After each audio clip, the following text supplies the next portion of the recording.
35 milímetros despliega un nuevo rollo. Los saluda Juan David Martínez Zuluaga, llevándoles a sus casas su dosis semanal de cine, de arte, de guiones, de películas, de actores, de todo aquello que nos embriaga y que nos gusta tratar aquí en 35 milímetros. Nos encontramos con Carlos Fernando Alvarado. ¿Cómo estamos, Carlos?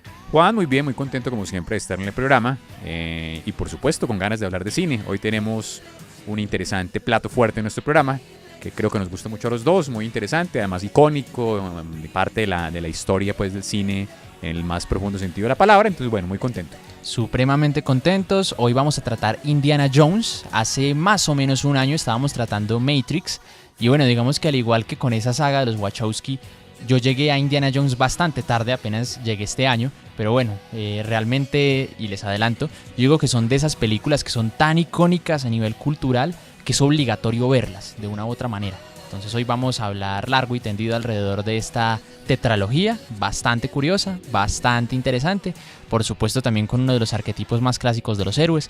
Entonces aquí nos lanzamos en este programa 35 milímetros.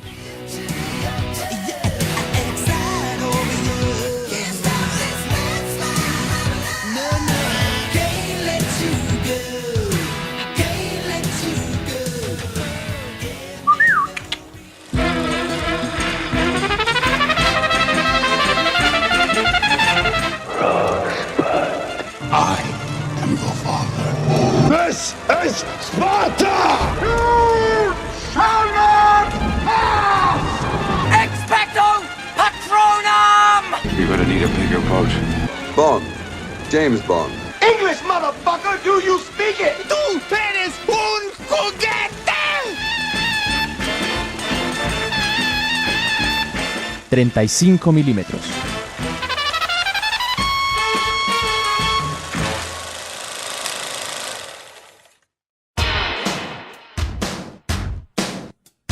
Las nuevas corrientes y tendencias del cine en Panorama para Filmar.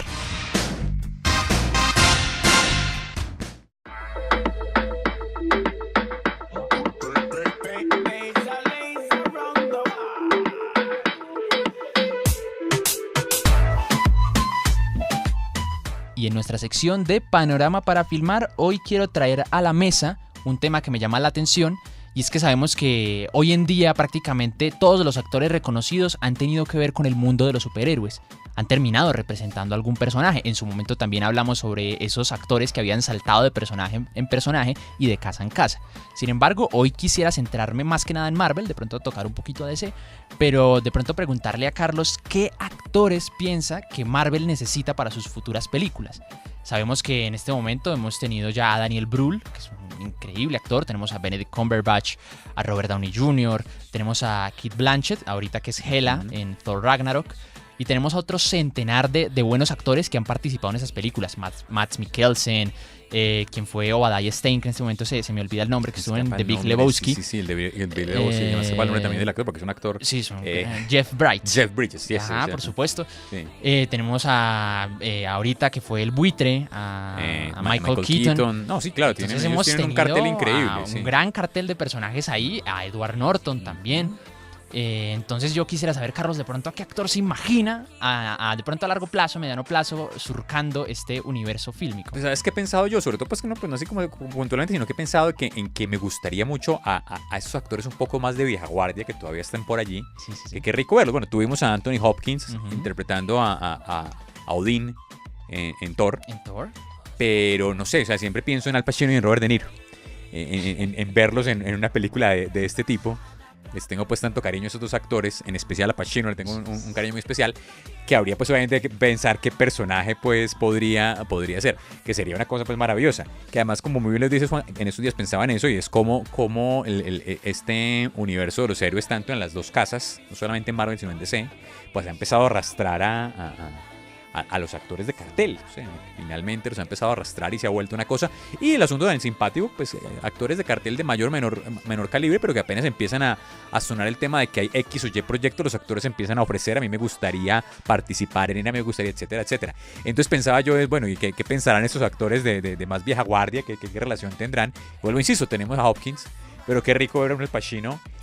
No en un villano, me gustaría en un papel heroico, no sé, o por lo menos de un héroe de estos ya quizás de senectud, quizás liderando pues como a algún nuevo héroe, pero me encantaría verlo. Bueno, tuvimos a Michael Douglas también en Ant-Man. Claro, por supuesto. Siendo claro. el primer Ant-Man. Claro que sí. Que es de esta vieja guardia. Entonces sí, yo te diría No, que... y también ha estado Idris Elba, Eso, también ha exacto, estado... Es que en este momento se me pierden los actores, pero es que han sido Son realmente cantidades y de una talla muy grande. De talla, sí, ese es el punto, de talla. Entonces yo te diría que qué rico era De Niro y Al Pacino en una película. Me encantaría más verlos más en DC. ¿Sí? ¿En ¿En serio? Sí. Interesante, Sí. bueno, pues porque curiosamente yo también quería apuntar a Al Pacino, me encantaría ver a Al Pacino haciendo algún papel en el universo de Marvel, sin importar que sea, puede Sí, ser hasta claro. un cameo, pero lo quiero Sí. ver ahí. Inclusive hubo mucho comentario de él alrededor de Guardianes de la Galaxia, el primer volumen. Él dijo que le gustó mucho, creo que llevó a ver a sus sobrinos, a sus nietos, a ver la película y dijo que le encantó mucho y que le encantaría participar en algo de Marvel. No. Eso fue ya hace 3 años, 3 años, no. pero no se supo más. Yo sí quiero verlo por No, ahí. eso sería una dicha, hermano. Yo le Sería tengo genial. un cariño especial a Pacino, increíble. Y a De Niro también. Lástima que De Niro, pues, su carrera fue... Pues, es un tema aparte, pero mencionémoslo de pasada. Su carrera que se inclinó por el tema de la comedia, lo cual no tiene nada de malo. Sí. La comedia es un género también... Pero teniendo pues, en cuenta que se hizo conocer fue por otros géneros, sí. Y entonces como que se distanció de parte de eso, que no tiene nada de malo, pero pues que son los orígenes. Y sobre todo que el tema de la comedia yo lo he sentido muy desigual, por no ser más duros con el tema. Pero qué dicha verlo en un personaje... De hecho, Marvel tendría buena cabida en Marvel, una buena teniendo en cuenta el calidad. humor. Perfectamente. Él hizo una cosa, no es una película de héroes, pero me acuerdo que me divirtió bastante, una película pues que ya ni recuerdo el nombre. Stardust, si no estoy mal, es el nombre de una película como el 2007-2008, Sí. en que es una película más bien de carácter fantástica, en que él hace de una especie de medio villano pirata. Misterio de la Estrella, algo Una así, cosa ¿no? así. Creo que ahí está Charlie Cox, el que hoy es en día Daredevil. El Daredevil, bueno, yo no recuerdo bien. Y el asunto allí es que pues tiene tono cómico, porque finalmente él es un personaje homosexual, y entonces oculta la homosexualidad a su tripulación, pero tiene ese tono, que es muy cercano al tono de las películas de Marvel Disney. Entonces podría ser un personaje allí o de villano o de algún personaje de estos maravilloso. No, por supuesto. Sigo aquí con la lista. Martin Freeman, Vin Diesel. Bueno, Martin Freeman es... estuvo ahorita en Guerra Civil. En sí, Guerra Civil, siendo parece un papel personaje de un burócrata. de ¿sí? burócrata, sí. Sí. Tuvimos ¿cómo se llama el que fue Red Skull? Que fue también Jue madre, claro, Hugo Weaving. Que eso sí, es un actorazo de Gran primera actor, categoría. por supuesto. B de venganza. Sería bueno de pronto por ahí tener a Willem Dafoe. Sí, claro. Sería bueno. Volverlo a ver otra vez en este universo, sí. O de pronto a Sean Connery, a ver si se anima. Supuestamente él está retirado, ¿no? Pues se retiró después de la Liga de los Caballeros Extraordinarios. Que es una película de héroes además. Sí, y que también como que no, pues como que todo el mundo esperaba que se retirase con una gran película después de todo lo que hizo en vida o en tiempo de carrera, y todo el mundo espera que pronto retorne en una última despedida, un último gran papel. Y bueno, aquí ahondando rapidito, en DC de pronto vos ¿a quién te imaginas? Aunque he notado que en DC utilizan, diría yo, a veces gente un poquito más desconocida. Sí, a veces. Sí, a veces. Ellos tienen allí como juegos, sí, porque si nos fijamos, por ejemplo, en la composición de la ahora nueva Liga de la Justicia. Flash. Flash, sí, Ezra Miller, yo pues no lo conocía. Sí, el chico de Cyborg, yo no lo conozco. Cyborg tampoco. Sí. Y bueno, Jason Momoa, sí entiendo que es de... Yo no veo Game of Thrones. Estuvo en Juego de Tronos, sí, pero... y también por ahí en Conan el Bárbaro, pues por su fisionomía su nórdica, que siento que me va a pegar cada vez que lo veo, pero sí. Bueno, pero sí, tienen como eso. ¿Sabes qué me encantaría? Keanu Reeves. Sí, yo creo que sigue siendo... ¿Y haciendo qué? Sí. No sabría, pero un héroe, pues. Sí.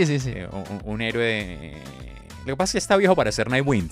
Nightwing me encantaría. Sí. Pero habría que buscar pues como un personaje para eso. Pero me encantaría. Divertido. Yo es que con Keanu, no sé, todavía lo recuerdo mucho lo que hizo en Drácula en Coppola. Sí. Esa sobreactuación tan... de Jonathan Harker. Sí. Lo que pasa es que yo lo sigo recordando como Neo. No, y ahorita en John Wick. El personaje estoico en John Wick, sí. Yo lo entiendo, sí.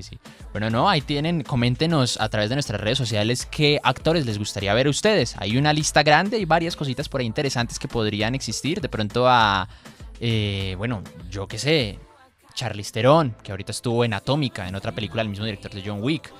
O de pronto a Hugh Jackman haciendo otro papel. O bueno, tantos personajes que hay por ahí. Hay mucho actor que sería interesante ver en todos estos universos expandidos de superhéroes.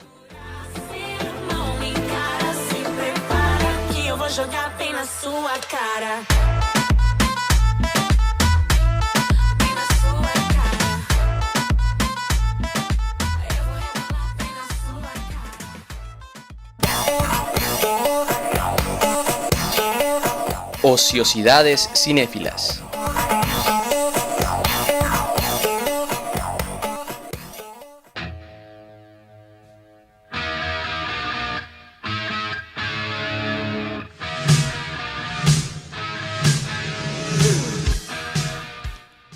nuestra sección de ociosidades cinéfilas, hoy tenemos algo muy interesante. Ustedes saben que en el mundo del cine siempre hay aquellos misterios que son siempre enigmas porque nunca se resuelven, como por ejemplo, ¿cuáles fueron esas películas que se quemaron en aquella época primigenia del cine? Si Matt Wahlberg y Matt Damon son la misma persona, u otro centenar de misterios que sencillamente nos embriagan y que hacen este mundo muchísimo más interesante de lo que ya es. Hoy, en 35 milímetros, queremos dilucidar uno de esos misterios que tenemos pendientes desde uno de los primeros capítulos de este programa, y tiene que ver con La Última Cruzada. Carlos, cuando hicimos el programa de películas que nos marcaron en la infancia, vos nos comentaste que en su momento habías planteado un final alternativo para La Última Cruzada. Entonces aquí nos preguntamos si nos puedes compartir algo de ese final alternativo. ¿Qué puedes recordar vos acerca de eso? Porque sí me llama mucho la atención vos cómo imaginas otra forma de culminar con esta película, que en su momento fue el cierre de una trilogía y bueno, no vimos más de la saga sino hasta muchísimos años después. Cabe decir, Juan, que cuando planteé esa pequeña anécdota, fue en mi infancia, comienzos de adolescencia, que como contaba en ese momento, bueno, yo disfruté muchísimo la trilogía, pero La Última Cruzada sigue siendo mi película favorita ahora de la tetralogía. Y cuando yo la vi en ese momento, pues digamos que estaba pequeño, yo quedé absolutamente fascinado, que me senté a escribir un poco como una historia de eso que digamos en el colegio también nos pedían que contáramos relatos. Y digamos pues que yo me quedé absolutamente maravillado con las pruebas que tenía que superar el personaje Indiana Jones para poder llegar hasta el cáliz sagrado, etcétera, Santo Grial, sí, Santo Grial, sí, sobre etcétera, todo con etcétera. la presión de que su padre estaba ahí muriendo. Por supuesto, o sea, en ese proceso. Y entonces me aventuré como a escribir un pequeño desenlace diferente. Yo ahora tengo muy vaga la idea. O sea, no hay copias de eso en físico. No, que va a haber copias de eso. Eso es una anécdota de infancia. Igual hoy queda registrado por si Steven Spielberg se le ocurre en algún momento hacer algo. No, finalmente la idea era que Indiana pues, tomaba la copa de Jesús, y que eso le permitía a él inmortalidad. Y a partir de ahí pues salvaba a su padre, etcétera, etcétera, caía al templo y se convertía finalmente en una especie de guardián de secretos místicos que eso le permitía a él como conectarse con una cantidad de nuevos misterios, y se dedicaba ya no a ser un arqueólogo sino una especie de protector.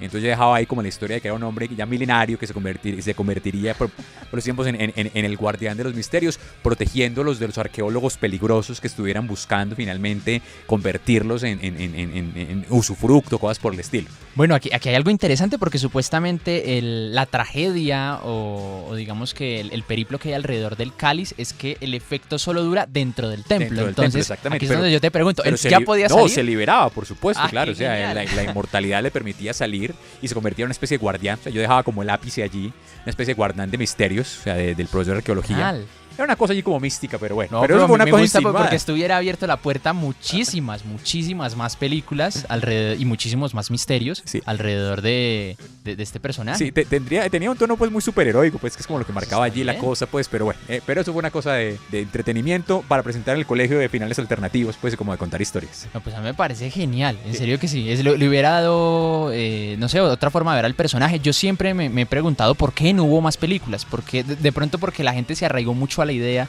de que Harrison Ford era obligatoriamente Indiana Jones. Pero me hubiera gustado que hubieran hecho como hicieron con James Bond, que era una antología al final. Yo recuerdo mucho que, de esos datos curiosos, no sé qué tan ciertos o falsos, pero pues que en esa época, después de La Última Cruzada, empezó a rondar el comentario, pues llegaba por medios, de que Harrison Ford no quería hacer más películas ya por su edad, que se sentía que ya estaba muy viejo para el personaje.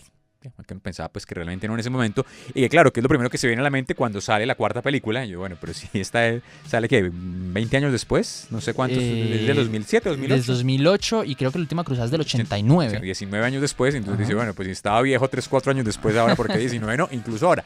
Pero sí, pero fue una cosa de que se tejió allí como de que ese ya el cierre, que Harrison Ford no quería más, y como dices bien, Juan, pues no se exploró cómo convertir en una especie de como dices vos, de antología en clave de James Bond, otros actores interpretando, porque el personaje es muy querido. Entre otras, pues que me acuerdo ahora que se me vino aquí a la mente conversando respecto a eso, que yo fui tan fascinado que buscaba siempre cosas de esos, y mis padres me encontraron en esa época en alguna librería, pues no sé bien la historia más a fondo, historias del joven Indiana Jones.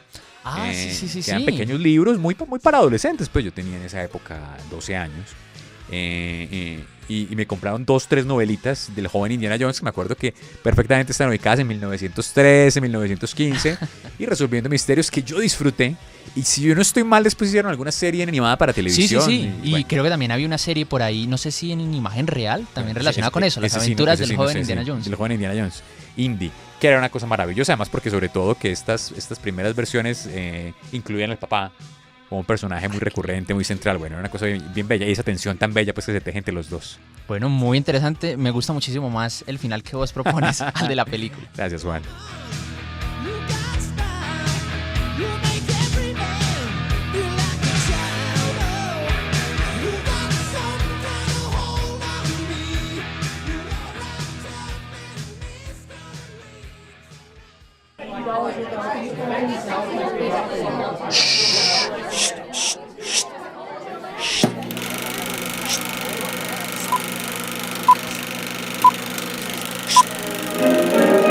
En proyección.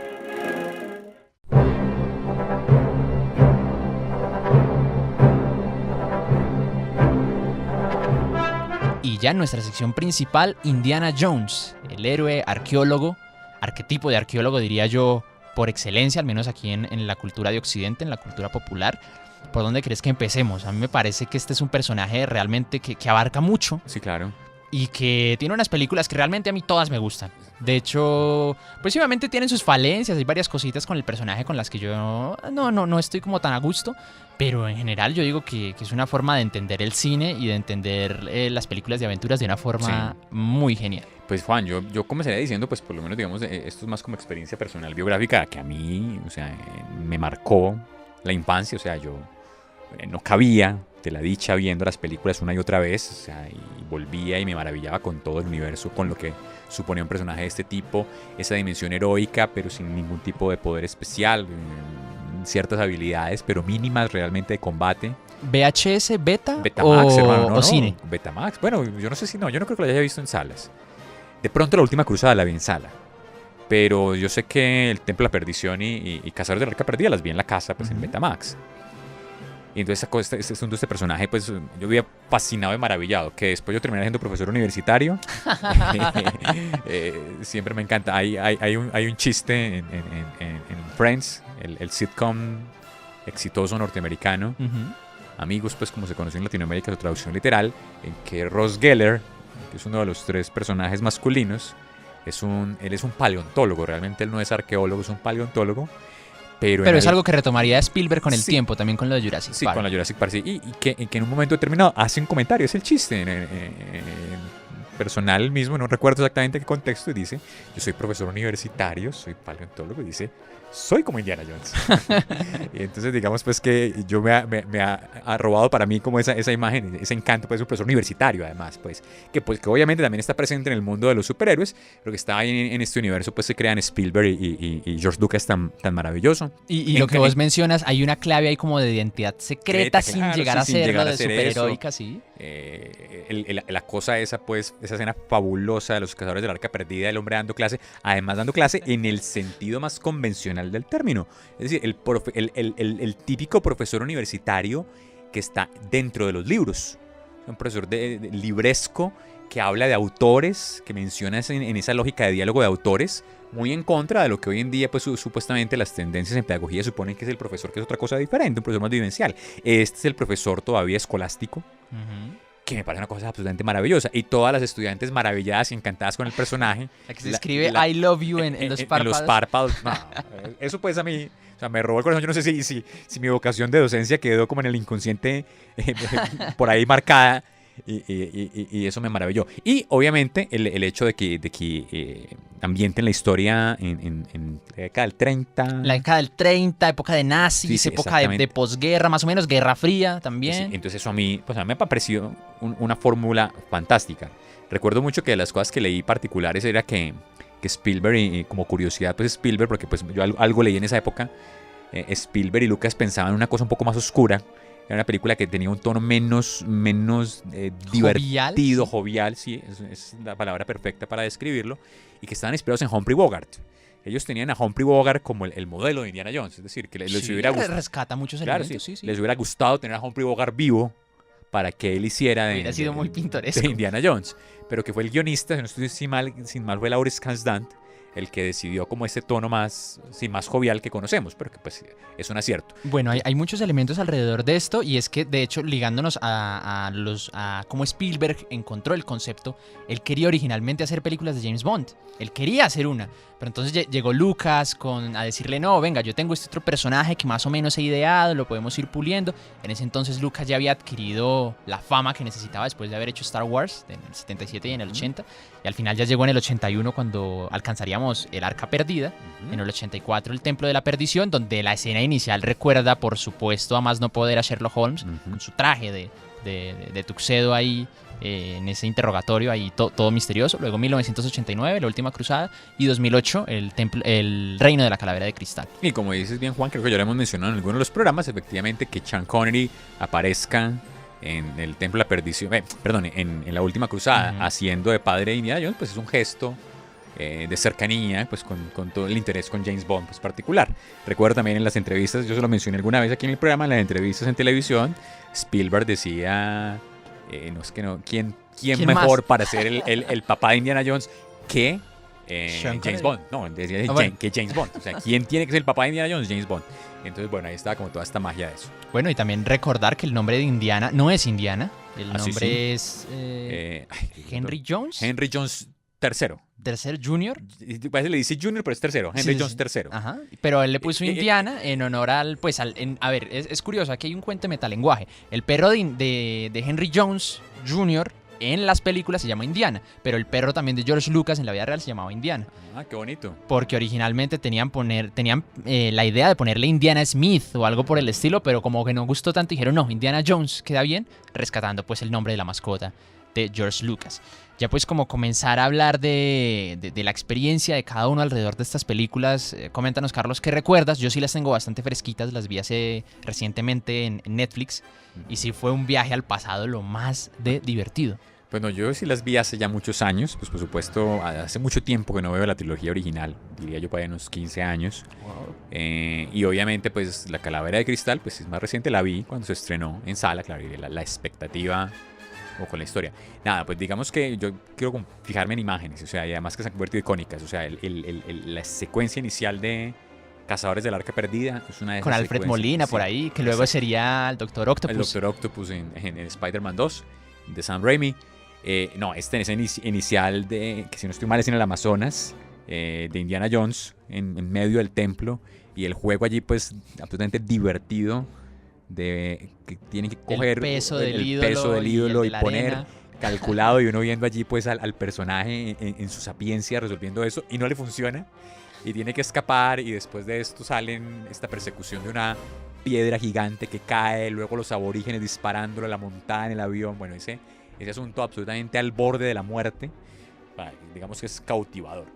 De esa película también, el desenlace místico que a mí me sorprendió profundamente. Es una cosa que... No, y es que eso es lo bonito de Indiana Jones, y es que tiene unos aspectos muy crudos. Bueno, sí. Ya la segunda ya siento que ya se le fue la mano, porque sí la siento oscura y violenta. Sí, claro. Pero sí tiene unos aspectos crudos, violentos, de cómo se le derrite la cara al villano. Claro, no.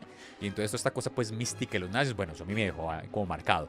Yo la que tengo menos fresca es la que acabas de mencionar, el Templo de la Perdición. Esa la vería un par de veces. La tengo menos fresca, pero sí recuerdo mucho.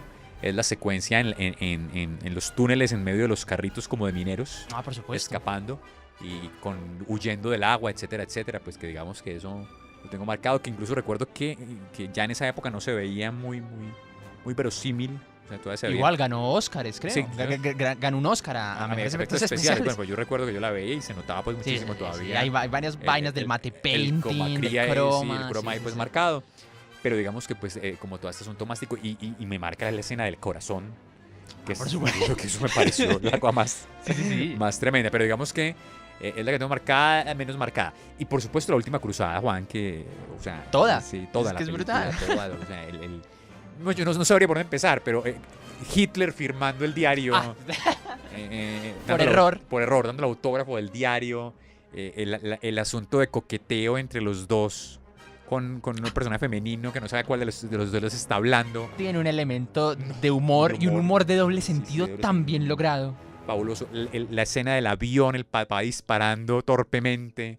En Venecia. Que le vuela la cola al Sí, avión. Sí, en Venecia bajando a las catacumbas. Por supuesto, el juego descubrí el nombre de Yahvé, si no estoy mal, en el piso ya cuando llegan al templo. Jehová. Es Jehová. O sea, qué cosa absolutamente fantástica esta película, hermano. A mí me gusta mucho, hablando de esta tercera parte, esa relación que se teje como entre el papá de Indy y él. Y es que sí, es una relación relativamente triste y melancólica, Sí, sí, porque sí. sabemos que hay cierto abandono detrás de cómo el original Henry Jones, digamos que siempre estuvo más al pendiente de sus investigaciones que su propio hijo. Y si hay un juego interesante de frialdad, de cómo Indiana sí quiere a su padre, pero tiene cierto resentimiento por lo duro y lo frío que fue en su infancia. Parece bellísimo ese juego. Es muy bello además porque incluso juegan con este asunto de, por ejemplo, una distancia del padre que es autorreconocida por el personaje, Sí. por lo menos de manera consciente, pero que en el fondo la marca filial y paterna él termina siendo su padre, o sea, sigue su camino, el asunto del padre absolutamente sobreexigente, que no le reconoce al hijo los logros, pero sí los reconoce para sí.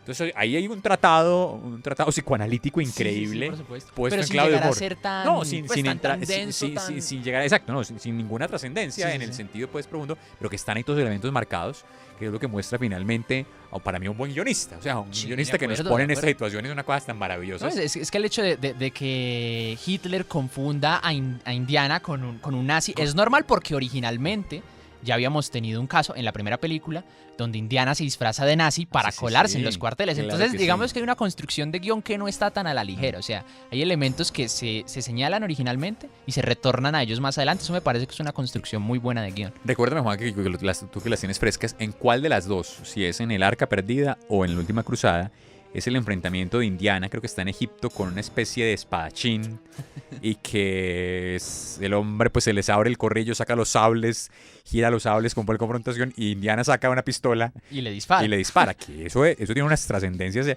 filosóficas increíbles, el tema de la técnica, el tema del poder. Que además es un tema de humor. ¿Ese es en cuál de las...? Es en la primera, en el Arca Perdida. Originalmente iba a ser una batalla de látigo y espada. Sí. Pero se alargó mucho la grabación, el storyboard no estaba completamente listo, y es curioso porque comentan que esta película todo estuvo muy bien planeado desde el storyboard. Esta escena no, como que no sabían cómo terminarla, la habían grabado y vuelto a regrabar. Harrison Ford tenía una terrible infección intestinal, estaba supremamente cansado, estaba mareado, le dijo a Steven Spielberg, yo le pegaría un tiro y se acabó. Y Steven Spielberg dijo, bueno, sería interesante, ensayemos. Y esa escena quedó ahí. Increíble que es la historia de atrás. Ya imaginarán la rabia del actor original que estuvo pues ensayando un montón de meses para que saliera así. Hace un par de años estuve en un seminario sobre subjetividad con un profe de Pereira, un profe muy interesante, Julián Serna. Le dedica una hora a esta escena para hablar de la discusión sobre religiones y poder. Y explica todo esto, la compara con David y Goliat, el tema de David venciendo a Goliat con la onda y todo el tema de las técnicas de la producción, una cosa increíble.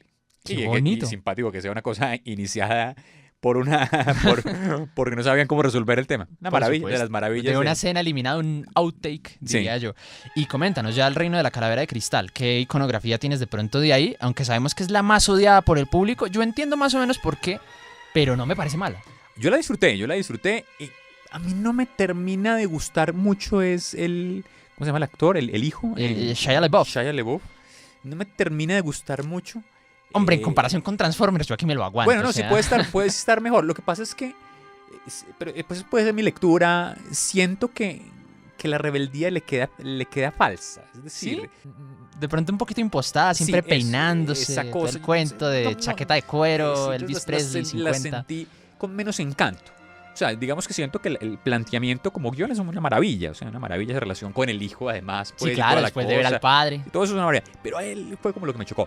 Pero nada, me encantó el aspecto envejecido de Indiana Jones. O sea, que lo pudieron haber cuidado muchísimo. No, aquí intencionalmente nos muestran un hombre qué sé yo, ya cerca de los 70 años, con su barba blanca, ya con un cuerpo más lento y más torpe, pero aún así, pues digamos... Impresionante como Harrison Ford es capaz de darle, pues de rendir en algo de tanta exigencia física. Sí, y entonces, pues digamos que eso me encantó como lo plantearon.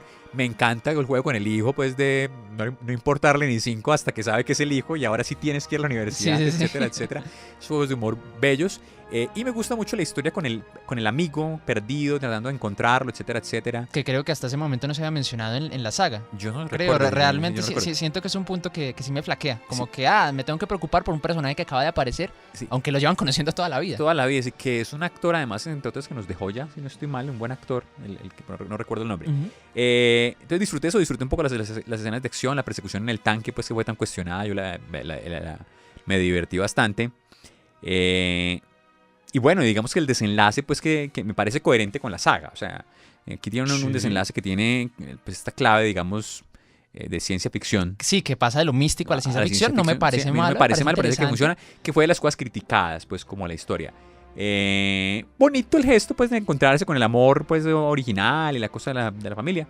Pero sí, Juan, digamos que en las películas, no, yo la disfruté, pero obviamente me quedo, pues, como con el Arca Perdida y con el templo, y con la Última Con la Cruzada. última cruzada. Bueno, en mi caso, aquí ya digo rapidito porque ya se nos está acabando el tiempo. Digamos que el Arca Perdida sí me gusta por sobre las demás, sobre todo por ciertas técnicas de filmación que me parecen muy bonitas. O sea, uno aprende, yo siento que es de esas películas que uno aprende de cine viéndolas. En el caso del Arca Perdida me encanta toda la presentación porque, o sea, conocemos a Indiana Jones a partir de las partes. A partir de las partes entendemos el todo. Entonces me parece muy bonito que primero veamos el látigo, la chaqueta, el sombrero y al final ya por fin se voltea y pega el látigo porque pues da un latigazo porque alguien le iba a disparar. Entonces conocerlo a partir de esos elementos, esa presentación tan interesante del personaje.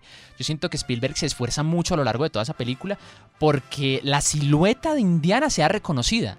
O sea, porque el personaje, o sea, vuelve al personaje un ícono como tal. Eso me parece muy bonito. Porque inclusive más adelante vemos cuando llega al bar de esta chica, que se me olvida el nombre, Marion creo que se llama. Mario, creo que es el Sí, nombre, vemos que llega y antes de verlo a él entrando, vemos es la sombra de él en la pared, la que se ve. Entonces hay un juego ahí interesante de Sí, pronto tiene de metonimia, de Sí, reconocer claro. al personaje a partir de Sí, la sí, tiene silueta. Muy bonito. Entonces me parece bonito y muy genial a la hora de Spielberg dejarnos grabados en la cabeza que ahí está Indiana Jones, que este es un personaje que creó él y que se queda para toda la vida.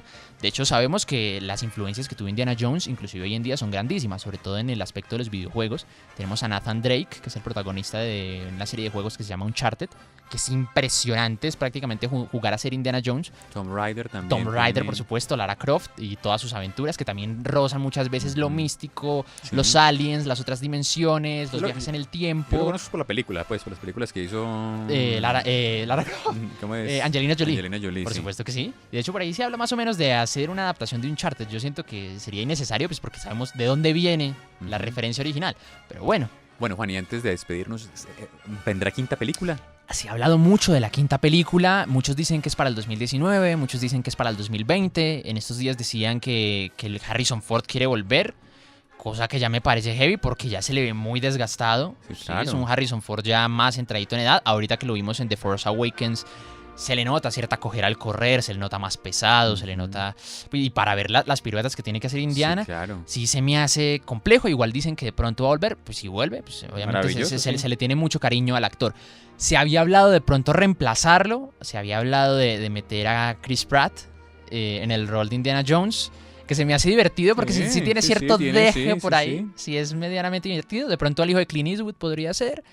Steven Spielberg creo que en su momento dijo que si iba a hacer una especie de flashback del Indiana Jones joven utilizaría a Chris Pratt. Habría que mirar. Y de momento no se sabe nada. Muchos dicen que es un reboot, muchos dicen que es una secuela común y corriente, pero no se sabe nada. todavía. Habría que esperar. Sabemos que Kathleen Kennedy, que es también la productora y la que digamos que se encarga de resguardar la integridad de todos los productos de Lucasfilm, estaría detrás de esto. Y pues obviamente si Disney ya ha estado sacando más películas de Star Wars, no demoran sacar elementos de Indiana Jones y hasta quién sabe sacar algo de American Graffiti o quién sabe, Puede pasar. algo por el estilo. Carlos, muchísimas gracias por habernos acompañado el día de hoy. ¿A vos, Juan? Genial esta reseña alrededor de esta saga tan icónica, muy recomendada. Como les digo, a mí me encanta en general el Arca Perdida, pero el Templo de la Perdición es un no parar Es una adrenalina impresionante, es de no descansar. Yo no sé la gente cómo soporta esta película en el cine porque es en serio que le pone uno el corazón a la tira más no poder porque saltan de peligro en peligro y no hay descanso. Y hay unos elementos muy asquerosos, los bichos, las muertes. Sí. Total, La Última Cruzada tiene unos toques de comedia fantásticos. Y la última parte, El Reino de la Calavera de Cristal, aunque siento que se dejó llevar mucho por el CGI. George Lucas en ese entonces estaba desbocado alrededor de la pantalla verde, que yo digo que esa escena del Jeep es la parte maluquita, pero tienen otras partes muy geniales, la persecución en la moto, la pelea en el bar. Tipo años 50 que se agarran así en cuestión de ya, me parece genial. Una saga muy recomendada, recomendadísima. Y nada, muchísimas gracias, Carlos, por habernos acompañado el día de hoy. Recuerden que pueden seguirnos a través de nuestras redes sociales @somos35mm y nuestro canal de YouTube, que es La Caja de Fantasías. Muchísimas gracias, nos vemos la próxima semana y sigan viendo más cine.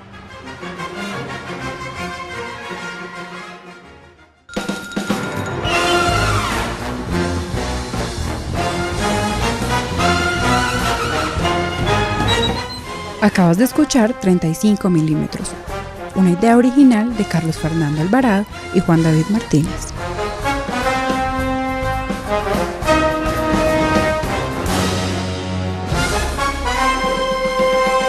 I'll be back.